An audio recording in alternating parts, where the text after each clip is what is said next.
गंभीरता के साथ और पूरे राष्ट्र की एकजुटता के साथ रखकर वापस आ रहे हैं और दूसरी तरफ कांग्रेस के स्वघोषित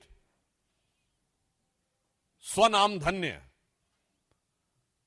सर्वकालीन सर्वोच्च नेता और नेता प्रतिपक्ष राहुल गांधी जी निहायत ही ओछी स्तरहीन बातें कर कर यह विश्व को बता रहे हैं कि नेता प्रतिपक्ष का पद पाने के बाद भी उनके अंदर गंभीरता और नेता प्रतिपक्ष की परिपक्वता का घोर अभाव है।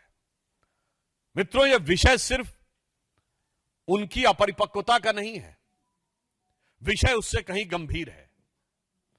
राहुल गांधी जी ने जिस प्रकार से हमारी सेना के द्वारा दिखाए गए अप्रतिम शौर्य और सेना के अधिकारियों द्वारा, जिसमें director general military operation, director general air operation, director general navy operations थे, उन्होंने जिस तरीके से ऑपरेशन सिंदूर की सफलता का विवरण दिया है, उसको सरेंडर से तुलना करना यह दर्शाता है कि यह मानसिकता कितनी रोगी और कितनी खतरनाक हो चुकी है।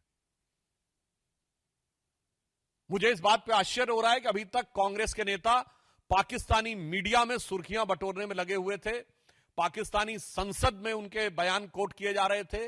राहुल गांधी जी का नाम तो और बयान तो भारत के विरुद्ध पाकिस्तान अपने डोजियर में यूज कर चुका है, परंतु पहली बार राहुल गांधी जी ने ऐसा बयान दिया है जो पाकिस्तान के सेना प्रमुख ने भी नहीं बोला, पाकिस्तान के किसी आतंकी संगठन ने भी नहीं बोला, मौलाना मसूद अजहर ने भी नहीं बोला और हाफिज सईद ने भी नहीं बोला। इसमें से किसी ने यह शब्द नहीं बोला है कि भारत ने सरेंडर किया है, बल्कि उन लोगों ने अपनी अपनी तकलीफों का इजहार गाहे बगाहे किया है। अगर इसके बाद ये बोल रहे हैं तो मैं पूछना चाहता हूं, क्या आप उन नेताओं से एक कदम आगे जाना चाह रहे हैं? यानी अभी तक तो आप पाकिस्तान के लोगों को, पाकिस्तानी सेना और पाकिस्तान के आतंकी संगठनों को कवर फायर देते थे, अब उनके सिरमौर भरने की कोशिश कर रहे हैं। एक हिंदी में कहावत होती है, नया मुल्ला प्याज ज्यादा खाता है, मगर यहां गैर मुल्ला इस कदर प्याज खाने में लगा हुआ है कि उसे लग ही नहीं रहा है कि यह देश के स्वाभिमान और सेना के शौर्य और सेना का कितना भीषण अपमान कर रहा है। मैं पूछना चाहता हूं, वैसे राहुल गांधी जी की बुद्धिमत्ता और विवेकशीलता पर आप सभी लोग परिचित हैं। मात्र एक वर्ष पहले की बात है, आज 4 जून है। 4 जून को चुनाव परिणाम आए थे।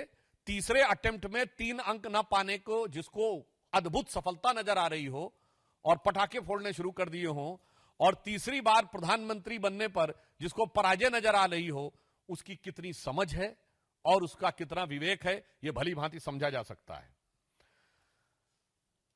राहुल गांधी जी का यह कहना सेना का सरासर अपमान है। मैं कांग्रेस पार्टी से पूछना चाहता हूं, ऑपरेशन सिंदूर की सफलता की घोषणा सेना ने की है, भारत सरकार ने नहीं की है, भारतीय जनता पार्टी के किसी प्रवक्ता ने नहीं की है।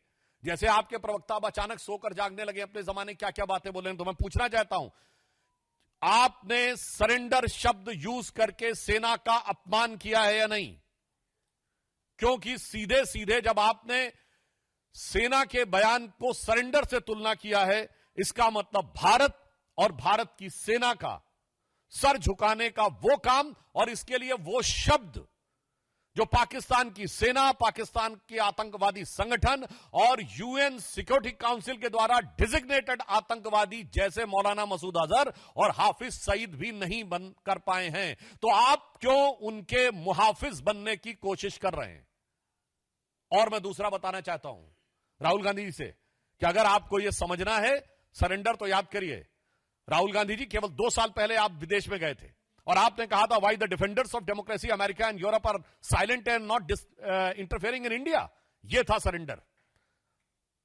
जुलाई 15 जुलाई 2011 को आपने कहा it's impossible to totally control terrorism, यह था आतंक के आगे सरेंडर। 26/11 के हमले के बाद आपकी सरकार ने शर्म शेख में कहा कि कंपोजिट डायलॉग प्रभावित नहीं होगा आतंकी घटनाओं के साथ, यह था आतंक की मानसिकता के साथ सरेंडर। 1995 में नरसिम्हा राव सरकार के समय एक फोन आया और भारत ने अपना एटॉमिक एक्सप्लोजन रोक दिया, यह था सरेंडर। 1971 में 93,000 प्रिजनर ऑफ वॉर थे। 1971 में 93,000 प्रिजनर ऑफ वॉर थे, फिर भी पीओके क्यों सरेंडर कर दिया? छंब का 160 किलोमीटर का एरिया जीता हुआ क्यों सरेंडर कर दिया? 13,000 किलोमीटर पाकिस्तान के पंजाब और सिंध का जीता हुआ क्यों सरेंडर कर दिया? 54 हमारे सैनिकों को वापस नहीं लिया, उन्हें क्यों सरेंडर कर दिया? 1965 में जीता हुआ हाजीपीर का दर्रा सरेंडर कर दिया। लाहौर से 20 किलोमीटर दूर तक सेना पहुंच गई थी, वो सरेंडर कर दिया। 62 में तो क्या क्या सरेंडर कर दिया। 19 नवंबर 1962 को जवाहरलाल नेहरू का कैनेडी को लिखा गया लेटर है, जिसमें उन्होंने सीधे कहा है कि अमेरिका आकर अमेरिकन पायलट्स हमारी एयरफोर्स को संभाले, जो 2010 में डिक्लासिफाइड हुआ है कैनेडी लाइब्रेरी के द्वारा। 1960 में सिंधु का 80% पानी सरेंडर कर दिया। 1948 में आपने कश्मीर का एक हिस्सा सरेंडर कर दिया। 1947 में मुस्लिम लीग के आगे 1/3 सरेंडर कर दिया। तो राहुल गांधी जी, आपकी पार्टी और आपके खानदान के कारनामे आजाद हिंदुस्तान के कैलेंडरों में सरेंडर से भरे पड़े हैं। और जहां तक हमारे प्रधानमंत्री जी की बात है, बहुत साफ कह देना चाहता हूं, राहुल गांधी जी किसी के आगे सरेंडर कर दें, कांग्रेस ने किया होगा, मगर भारत किसी के आगे सरेंडर नहीं हो सकता। हम विश्व की एकमात्र ऐसी सभ्यता है जो हजारों सालों के आक्रमण के बाद भी आज जीवंत हैं, जिसे आप मानने को तैयार नहीं। हमारे प्रधानमंत्री श्री नरेंद्र मोदी भारत माता के उस शेर की तरह हैं। आपको पता होगा, एक संस्कृत का वाक्य है, न अभिषेको न संस्कारो सिंहस्य क्रियते मृगा विक्रमार्जित राजस्य स्वयं मृगेंद्रता। मृगेंद्र शेर के लिए होता है और उसके अंदर स्वयं वो क्षमता होती है। तो हमारे प्रधानमंत्री श्री नरेंद्र मोदी जी भारत मां के शेर अर्थात हमारे नरेंद्र भारत मां के मृगेंद्र हैं। और आपके खानदान के सरेंडर आजाद हिंदुस्तान के कैलेंडर में भरे पड़े हैं। इसीलिए मैं राहुल गांधी जी के लिए यह पंक्ति कहकर समाप्त करना चाहता हूं कि आदतन फितरतन शरारतन, व्याकुलता के कारण या कुटिलता के कारण आप प्रधानमंत्री के खिलाफ बोलिए, भारत सरकार के खिलाफ बोलिए, भारतीय जनता पार्टी के खिलाफ बोलिए, हमें बर्दाश्त है। पर भारत के स्वाभिमान और भारत की सेना के लेकर आप झूठ बोलेंगे तो यह कतई बर्दाश्त नहीं है। तो इसे सिर्फ एक पंक्ति कहूंगा कि वो पैरवी तो झूठ की करता चला गया, वो पैरवी तो झूठ की करता चला गया, बस उसका चेहरा उतर। जब वो लोकतंत्र की रक्षा के लिए भी विदेश में जाके अमेरिका से गुहार लगा चुके हैं, तो उन्हें यह ज्यादा नजर आता होगा।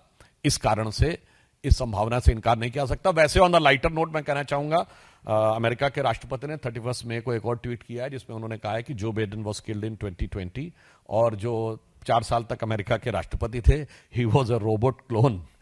तो मुझे लगता है कि कितना भरोसा, बल्कि मैं अमेरिकी सरकार से भी पूछना चाहता हूं कि भाई ये बयान उन्होंने अपने ऑफिशियल जो ट्रूथ करके उनका एक सोशल मीडिया है उस पर दिया है, तो राहुल गांधी इस पे भरोसा करते हैं नहीं? मुझे लगता है इस पे बता दे तो बेटर रहेगा। वैसे इस तरह के बयान देकर मैं एक बात कहना चाहता हूं, पाकिस्तान के प्रधानमंत्री शहबाज शरीफ का रिकॉर्डेड वीडियो अवेलेबल है, जिसमें वो कह रहे हैं 9-10 अगस्त की दरमियानी रात को 2:30 बजे मेरे जनरल आसिफ मुनीर ने मुझे जगा कर यह कहा कि वजीर आजम साहब, पाकिस्तान के कई एयर बेसेस के ऊपर अटैक हो गया है और नूर खान एयर बेस पर भी मिसाइल गिरी है। ये आसिम मुनीर और शहबाज शरीफ दोनों का कबूलनामा है। फिर वो अजरबैजान में भी जाके बोले कि हम तो फजर की नमाज का इंतजार कर रहे थे कि 4:30 के बाद अटैक करेंगे, उससे पहले ही इंडिया ने अटैक कर दिया रात्रि के तीसरे पहर में ही। तो मैं पूछना चाहता हूं राहुल गांधी जी से कि शहबाज शरीफ और आसिम मुनीर के इकबालिया बयान के बाद भी अगर आपको समझ में नहीं आ रहा है तो आपको क्या कहा जाए? राहुल शरीफ कहा जाए या राहुल मुनीर कहा जाए?